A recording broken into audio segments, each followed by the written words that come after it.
Tenaga honorer bisa diangkat menjadi P3K tanpa tes, asal usia dan masa kerjanya masuk dalam kategori ini. Dikutip lengkongayubandung.com, mekanisme pengangkatan tenaga honorer masih simpang siur karena PP Turunan UASN nomor 20 tahun 2023 belum terbit. Penataan tenaga honorer mulai dari diangkat tanpa tes hingga melalui seleksi CASN 2024 hingga kini masih menjadi perdebatan antara DPR, pemerintah, dan BKN. Hal ini membuat tenaga honorer tidak tenang pastinya, karena mereka membutuhkan kepastian nasib mereka. Jika akan diangkat melalui seleksi, bagaimana mekanismenya? Dan jika diangkat tanpa tes juga, bagaimana syarat dan ketentuannya?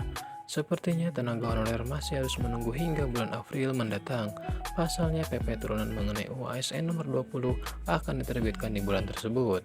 Meski demikian, Kemenpan RB memberikan beberapa syarat untuk tenaga honorer yang bisa diangkat tanpa tes, yang dilihat dari usia dan masa kerja tenaga honorer. Sebelumnya perlu diketahui dulu bahwa pemerintah memprioritaskan 2,3 juta tenaga honorer yang terdata di database BKN. Namun, 2,3 juta tenaga honorer tersebut juga harus memiliki SPTJM agar memiliki kesempatan besar diangkat menjadi ASN. SPTJM ini menjadi salah satu syarat wajib untuk dimiliki tenaga honorer yang ingin diangkat menjadi ASN.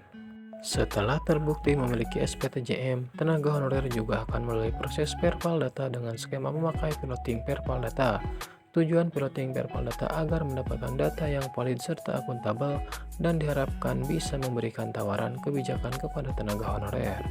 Sedangkan untuk syarat usia dan masa kerja, kategori ini yang bisa diangkat menjadi P3K tanpa tes. 1. Tenaga honorer berusia 35 tahun dengan masa kerja 1-5 tahun di instansi pemerintah secara terus-menerus. 2. Tenaga honorer berusia 40 tahun dengan masa kerja 10-20 tahun di instansi pemerintah secara terus-menerus.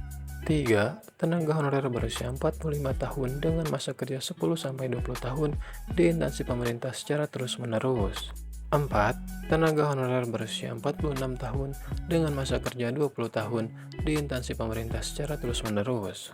Itulah syarat usia dan masa kerja yang harus dipenuhi tenaga honorer jika ingin diangkat menjadi P3K tanpa tes.